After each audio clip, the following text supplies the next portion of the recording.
Assalamualaikum warahmatullahi wabarakatuh.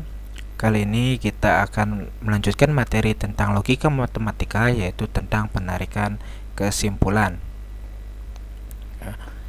Materi penarikan kesimpulan pada matematika itu ada tiga. Yang pertama ada modus ponens, ada modus tollens, dan yang terakhir adalah silogisme.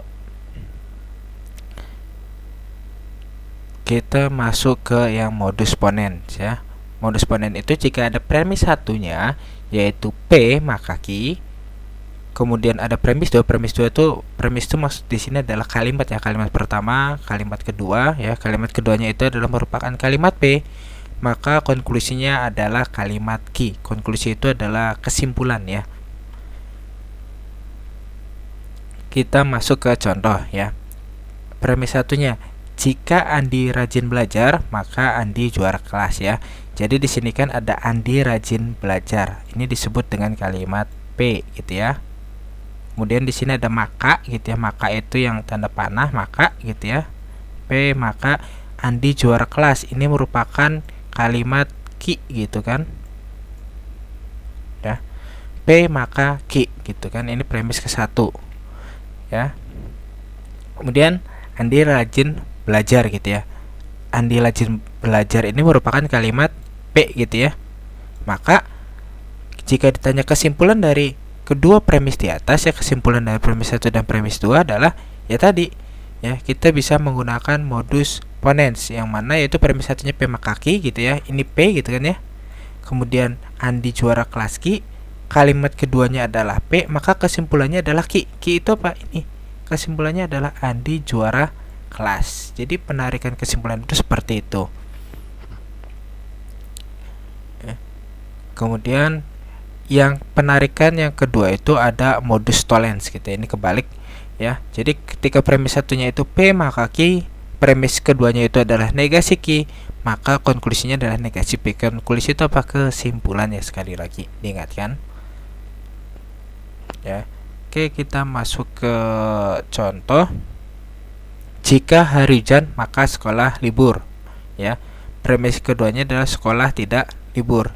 Kemudian yang ditanyakan adalah kesimpulan dari kedua premis di atas adalah titik. Nah, sekarang kita perhatikan lagi. Jika hari hujan. Hari hujan ini merupakan kalimat P gitu kan ya.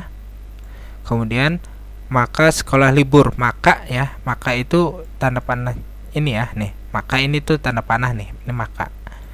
Gitu ya. Kemudian sekolah libur. Sekolah libur itu adalah Q kan, gitu ya.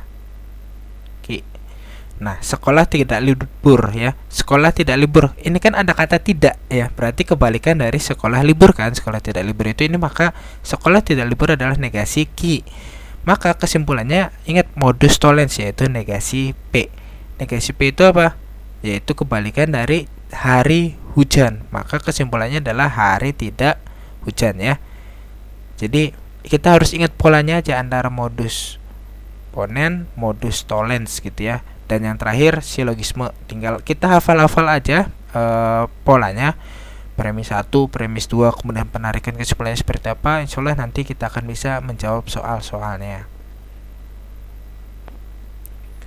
Yang terakhir adalah silogisme ya. Premis satunya adalah jika P maka Q. Kemudian premis 2-nya jika Q maka R. Maka konklusinya adalah P maka R. Jadi Q-nya itu dicoret ya. Q-nya ini nanti dicoret saja ya. Kalau silogisme jadi kesimpulannya adalah P maka R. Ya, jadi Q-nya dicoret karena sama. Oke, contoh. Jika Ani nakal, maka ibu marah ya. Ani nakal ini P gitu ya. Maka Q gitu kan. Q-nya kayak gini aja deh. Gitu kan. Kemudian ada jika ibu marah, maka Ani tidak dapat uang saku. Ibu marah ini kan Q gitu ya. Q gitu kan. Maka Ani tidak dapat uang saku. Ini adalah R gitu kan. Nah, kesimpulan dari itu kan, kalau kita ingat yang tadi silogisme, ini kan ada Q sama nih. Kita coret aja. Nah, jadi kesimpulannya adalah jika Ani nakal, maka Ani tidak dapat uang saku ya. Kita lihat pembahasannya. Iya gitu ya. Karena Q-nya kan kita coret gitu ya. Maka sisanya adalah P maka R. Maka kesimpulannya adalah jika Ani nakal, maka Ani tidak dapat uang saku.